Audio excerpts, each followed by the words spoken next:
بات یہ ہے کہ بچوں کو تو تربیت اللہ تعالیٰ نے تو کہا ہے کہ جب بچہ پیدا ہوتا ہے اسی کو تربیت کرو، ہیں؟ اسی لیے ہم اسلام میں یہ رائج ہے اور یہ سنت ہے، آن سلم یہ فرمایا کرتے تھے اور پھر ہم کرتے بھی اسی بات پہ ہیں کہ جب بچہ پیدا ہوتا ہے تو اس کے دائیں کان میں اذان دیتے ہیں اور بائیں کان میں تکبیر پڑھتے ہیں، ٹھیک ہے؟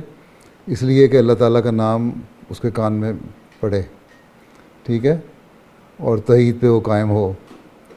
تو بچپن سے جو تربیت ہے وہ تو اللہ تعالیٰ نے کہا پہلے دن سے شروع کر دو۔ یہ نہ دیکھو کہ بچہ چھوٹا ہے اس کو سمجھ نہیں آئے گی، بچہ چھوٹا ہے اس کو بتاؤ، کوئی چیز تم دیتے ہو تو تم کہو کہ یہ تمہیں اللہ تعالیٰ نے دی ہے، ہیں؟ اللہ تعالیٰ نے تمہارا انتظام کیا، اللہ تعالیٰ نے میرے دل میں ڈالا، اللہ تعالیٰ نے مجھے سہولت مہیا کی، ہم نے توحید کو قائم کرنا ہے۔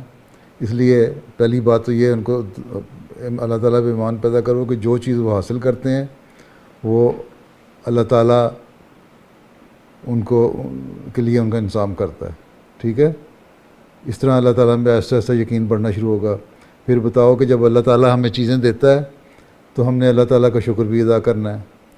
پھر اسی لیے کہو کہ تم ابھی چھوٹے ہو، تمہیں پتہ نہیں، تم خود دعا کیا کرو اللہ میاں سے کہ اللہ تعالیٰ ہمیں اسی طرح انعامات دیتا رہے، ہمیں فضل کرتا رہے ہمارے پہ۔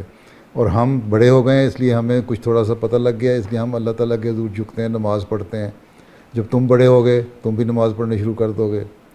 پھر جب بچہ 7 سال کا ہوتا ہے تو یہی آنسر نے فرمایا کہ اس کو بتاؤ کہ تم نے نماز پڑھنی ہے، نماز فرض ہے، اور ایسا ایسا اس کو 2 یا 3 یا 4 جتنی نمازیں بچہ پڑھ سکتا ہے نا پڑھتا رہے۔ اور جب 10 سال کا ہو جائے میچور دماغ ہو جاتا ہے اس وقت، پھر اس کو نماز پڑھنے کی طرف عادت ڈال دو۔ تو یہ شروع کی جو تربیت ہے وہی ہے جو بچے کو آخر تک کام دیتی ہے۔ اور قرآن کریم بھی بچہ پڑھتا ہے پھر اس کو، لیکن اتنا سٹریس بھی نہ بچے پہ ڈالو کہ 3 سال کی عمر میں قرآن کریم پڑھانا شروع کر دو، 4 سال کی عمر میں وہ تھک جائے، اور جب 11 سال کی عمر کا ہو تو باہر کے ماحول میں جائے اور آزادی اس کو حاصل ہونا شروع ہو جائے۔ ایک درمیانہ رویہ اختیار کرو، بچے کو سمجھاؤ، اللہ تعالیٰ کی ذات پہ ایمان دلواؤ، اسلام کی سچائی کا ثبوت دو۔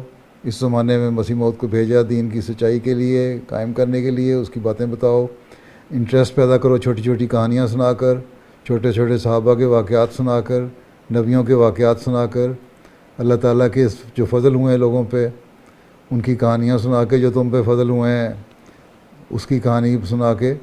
تو اس طرح ایک محبت پیدا کی جاتی ہے۔ ایک نیک نیتی سے ماں باپ توجہ سے کرتے رہیں، بچوں کو سمجھاتے رہیں، دین کی طرف لاتے رہیں، تو پھر دین سے وہ اٹیچ ہو جائیں گے، پھر خدا تعالیٰ کی طرف رجحان بھی آئے گا، پھر نمازوں کی طرف توجہ بھی ہوگی۔ لیکن یہ کہہ دینا نہیں بچے کو چھوڑ دو، بڑا ہوئے گا تو آپ پہ ٹھیک ہو جائے گا پنجابیوں کی طرح، یہ نہیں کام چلے گا۔ اللہ تعالیٰ نے تو ہمیں سبق دیا کہ پہلے دن سے تربیت کرو، اس لیے بڑا ہو کے ٹھیک ہو جائے گا قوالی کا بات کوئی نہیں ہے۔ بچے کی تربیت ساتھ ساتھ کرو اس کی عمر کے لحاظ سے، اور اپنے نمونے دکھاؤ، ٹھیک ہے؟ جی سمجھ آ گئی کہ ہاں نہیں؟ جی چلو پھر بیٹھ جائیں، سمجھ آ گئی تو۔